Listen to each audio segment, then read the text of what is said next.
Praise Lord, good morning. प्रभु यीशु के नाम में आप सबको फिर से आज की सुबह मैं ग्रीट करना चाहता हूँ। आज के इस दिन के लिए जो खुदा बाप ने मुझे और आपको दिया है, जिसमें मैं और आप खुदावन के नज़दीक आ सकते हैं, उसके कलाम को पढ़ने के द्वारा और प्रार्थना में उसके सामने कुछ समय बिताने के द्वारा। मैं पूरा विश्वास करता हूँ आज का ये वचन मुझे और आपको वैसे ही ब्लेस करेगा, वैसे ही प्रोत्साहित करेगा जैसे आज तक खुदा का कलाम मुझे और आपको करता आया है। अगर आप सचमुच इन प्रार्थनाओं से आशीषित होते हैं और जब इनको सुनते हैं, क्या मैं आपसे निवेदन कर सकता हूं कि ज़रूर से अपने कमेंट्स इसमें ड्रॉप करिए और इस वीडियो को लाइक करिए ताकि ये और लोगों तक शेयर हो सके, इसे YouTube और दिखा सके और ज़्यादा लोग इन प्रार्थनाओं में हमारे संग शामिल हो सके। आज का कलाम मैं आपके संग जो बांटने जा रहा हूं वो नीति वचन उसका 24 बाब उसकी 13वीं और 14वीं आयत को बांटने जा रहा हूं। The word that I'm going to share with you today is from Proverbs chapter 24, 13 and 14। 13 और 14वीं आयत इसलिए एक साथ हम पढ़ने जा रहे हैं क्योंकि जब हम इसे एक साथ पढ़ते हैं तो ज्यादा बेहतर तरीके से समझ पाते हैं। खुदा के वचन में लिखा है, हे मेरे पुत्र तू मधु खा। मुझे और आपको स्मरण रखना है कि मैंने और आपने कल क्या सीखा था, या सैटरडे को जब मैं और आप खुदावंत के वचन को सुन रहे थे तो हमने क्या सुना था, कैसे खुदा बाप हमसे ये वाली बात उसने गुजरे हफ्ते में की है कि जो सजा पाने वाले हैं उनको मत घसीट और उनको दंड मत दिला। और खुदा बाप किस तरीके से हमें और आपको इस वाली बात के लिए समझा रहा था कि यदि तू कहे कि देख मैं तो जानता ना था, खुदा का कलाम कह रहा है पर मनों को जांचने वाला जानता है कि तू कब सही कर रहा है और कब गलत कर रहा है।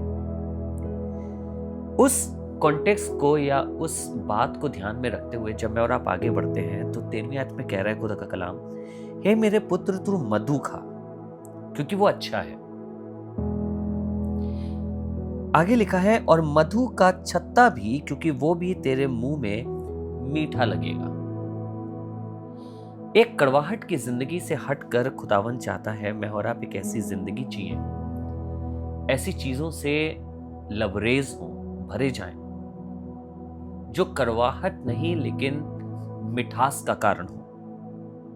क्योंकि आगे लिखा है, इसी रीति बुद्धि भी तुझे वैसी ही मीठी लगेगी, यदि तू उसे पा जाए तो अंत में उसका फल भी मिलेगा और तेरी आशा ना टूटेगी। खुदावन बुद्धि की बात कर रहा है। इससे पहले उसने बुद्धिमान बनाने की मुझे और आपको कोशिश करता आ रहा है, अपने वचन के द्वारा समझाता आ रहा है कैसे मुझे और आपको चलना है, क्या करना है और क्या नहीं करना है। अब खुदा का कलाम कह रहा है कि अगर तू बुद्धि को ले ले जो खुदा का कलाम मुझे और आपको दे रहा है। जब कभी खुदा का कलाम मुझसे और आपसे बात करता है तो अपनी बुद्धि को मेरे और आपके अंदर डालता है।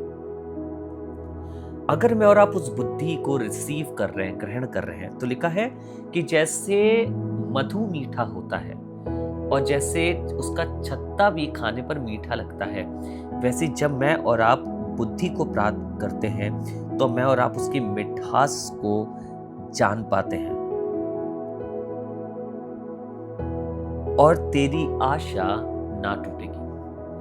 बुद्धिमानी के साथ अपने जीवन को निर्वाह करना, खुदा के कलाम के साथ जब मैं और आप अपने जीवन को निर्वाह करते हैं तो खुदा बाप मेरी और आपकी आशाओं को टूटने नहीं देता है। बहुत जरूरी है कि मेरे और आपकी जिंदगी में अगर उम्मीद है, आशा है, if we are hoping for something we must also follow the word of God. मुझे और आपको खुदा का कलाम का पालन करना है। अगर आप चाहते हैं आपकी आशा बनी रहे, आपकी उम्मीदें पूरी हो, जिस चीज को आप चाहते हैं वो पूरा हो, तो खुदा के कलाम के द्वारा ही हो सकता है, उससे हट के नहीं। और आज की सुबह फिर से खुदा बाप मुझे और आपको इनकरेज कर रहा है इस चीज के लिए, कह रहा है इनकरेज करके कि मैं और आप उसके वचन को ग्रहण करें जैसे मधु ग्रहण किया जाता है। ये भी मेरे और आपके लिए, मेरे और आपके जीवन के लिए, जिंदगी के लिए एक मिठास ठहरेगा। Something that you would love to have. आइए दुआ करें। प्रभु जी धन्यवाद करते हैं हम आपके कलाम के लिए, आपके वचन के लिए जो आपने हमें दिया। और प्रभु बड़ा शुक्रिया करते हैं कि आपके अनुग्रह से हमने इसे प्राप्त किया। प्रभु होने दे जैसे मधु मीठा होता है, वैसे ही हम तेरी बुद्धि को पाकर भी उस मिठास को हासिल कर सके।